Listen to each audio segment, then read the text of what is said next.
but all he wants is to have a hot meal when he gets home. You still think he's selfish? This is the problem with being so quick to give a comment and not knowing the answers. What are the duties of a wife in the Bible? Question: showing respect. In Ephesians 5:33, the Bible comments, wives should respect their husbands. This means reverencing, admiring, honoring their husbands. A good wife values her husband's opinions, admires his views, admires and values, uh, admires his values and characters, and is considerate of his needs, such as the needs of self-confidence and the need to be needed. Cooking is not one of them. When I tell you, this is the most contradicting thing I ever heard in my freaking life. This woman says, opinions, admire, character, needs, considerate. Do you hear yourself? But cooking is not one. You sound so foolish. Is cooking not a need? If his opinion, if you go back to her comment, she said he feels like if she feels, again, we don't know if he said this, he feels like if he has a woman that can cook, that solely should be on her. That's his opinion. If this is what he said. So if you're to value his opinion, and that's his opinion, how do you value it? By saying, no, you're irritating me and pushing me away? That's not valuing his opinion. Even if that's his opinion. Again, this woman could be exaggerating. He could not even want her to cook 7 days a week. He could just want her to have a hot meal when he gets home from work. He probably only works 5, maybe 6 days a week. It's so many things that are just out of order in this whole situation. Let's go to the next one.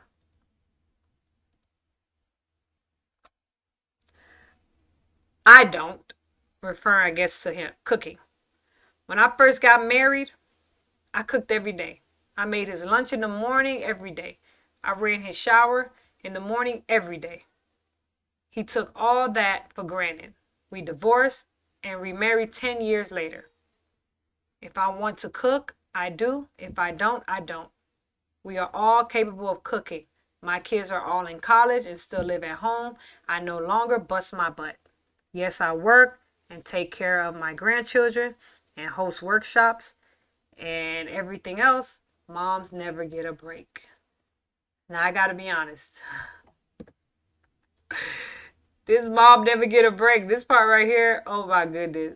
I'm for it. Because I feel like that. She's right on that. I give her that. Moms don't get breaks for real. But the definition is moms. We shouldn't. We're mothers. The one thing that you can never get a do-over is raising kids. You don't get a do-over on that. But I want to point some things out in her comment. She put, I don't. She said when she first got married, she cooked for him. She ran his shower. She did all this every single day. She said he took it for granted. See, she's not really getting in detail. So what she making us believe is she did all these things and he took it for granted, and that's why they divorced. But let's be honest. Is that why you divorced? Was he cheating on you maybe? Could that be why you divorced? Because what can happen is a woman can do all these things. She can make your lunch, cook dinner, fix your shower, and then you cheat on them. They'll feel like you don't appreciate them. They'll feel like all that I do for this family, and you have the nerve to cheat on me. They'll feel like you're taking them for granted. But let's say all that was taken for granted. This is her problem right here. If she's a stay-at-home mom and he works, and that was the foundation of their marriage, that's how they set it up, where he would be the one to cook. He should be the one to cook and clean, and he'll be the one to work and provide and protect. It's nothing wrong with that at all, especially if you have young kids. But what she said, her kids are in college now. Yeah, they still live at home, but they're big kids. Having a family with young children and making sure that they have a hot meal every day and something to eat is not the same as grown kids in college at the house. So when you were cooking those meals and doing all that stuff, you had children, you had young kids. What, you going to feed them McDonald's? Waste money on going out to eat? No. If you're trying to raise a productive family, a healthy family, you're going to want to have cooked meals. You're going to want to come together as a family and eat and share like it should be. Cooking should never feel like a chore. Cooking should never feel like a burden. This is the problem. We're putting our jobs and our school above taking care of our family. You should love and want to do this. Just like a man loves and wants to provide. Just like a man loves and wants to protect. That's not something he feels as a burden. He doesn't feel like it's a burden. He wants and loves to do it because he cares about his family. And that's how a woman should feel when it comes to cooking. She should feel like, I love to do this. And it sounds like she did love to do it. But then he took it for granted. But how did he take it for granted? Probably cheated on her. Now they're married. 10 years later, they get back married. And look what she said. I don't.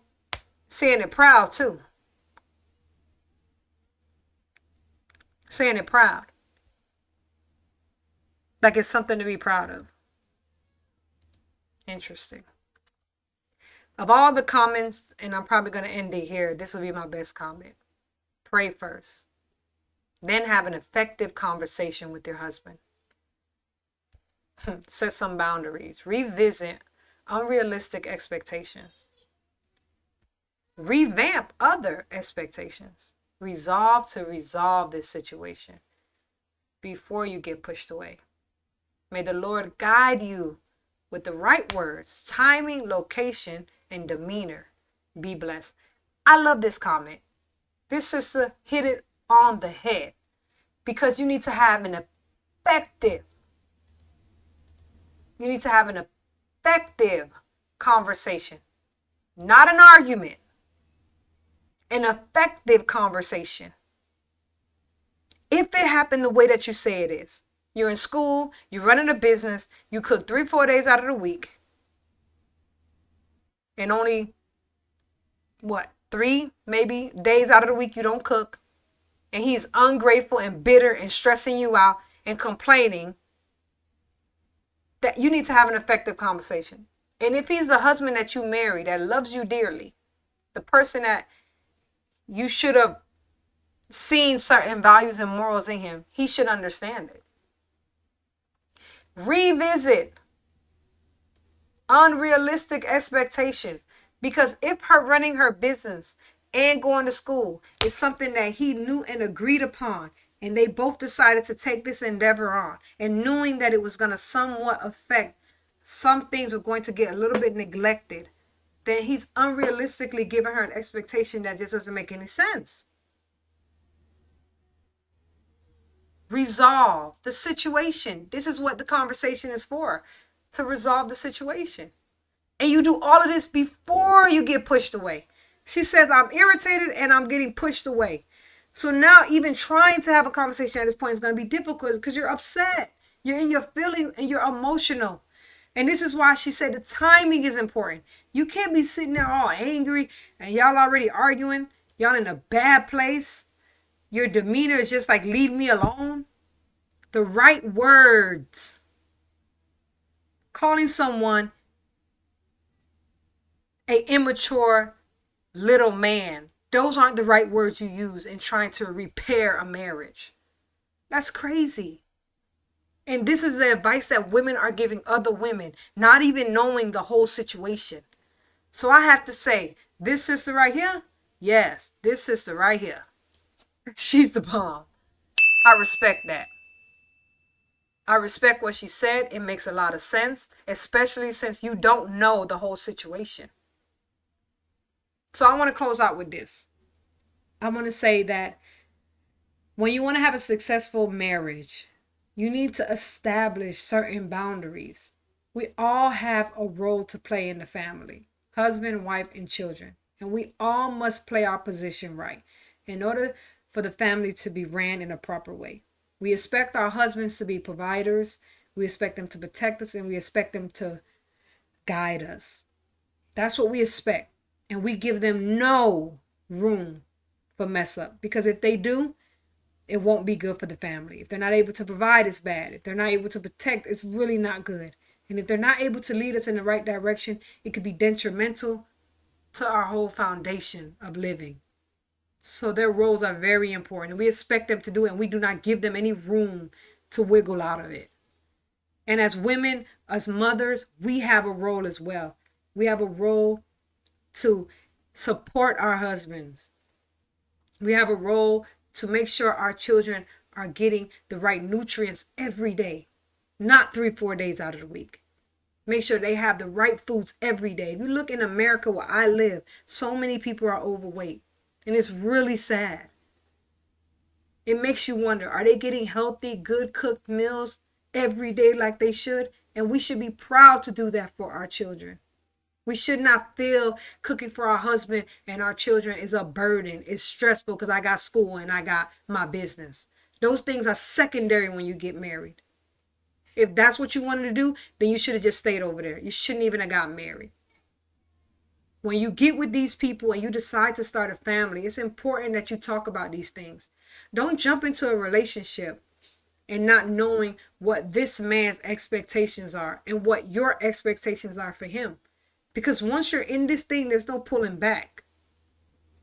At the end of the day, you want to build a healthy, happy family. You want to make each other happy and smile and feel good. So I would say to her is that we don't know the whole situation. You're only giving us one side of the coin. But I would say to her the very same thing this sister said. Pray first. Have a conversation. Revisit some things that have been affecting you. Learn how to communicate in a certain way that you're not being offensive. Don't call each other names. Don't have a very irritated, disgusting demeanor when you're approaching it.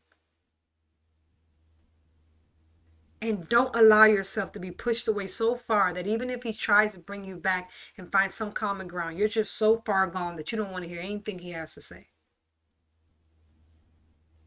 And with that, I say good night.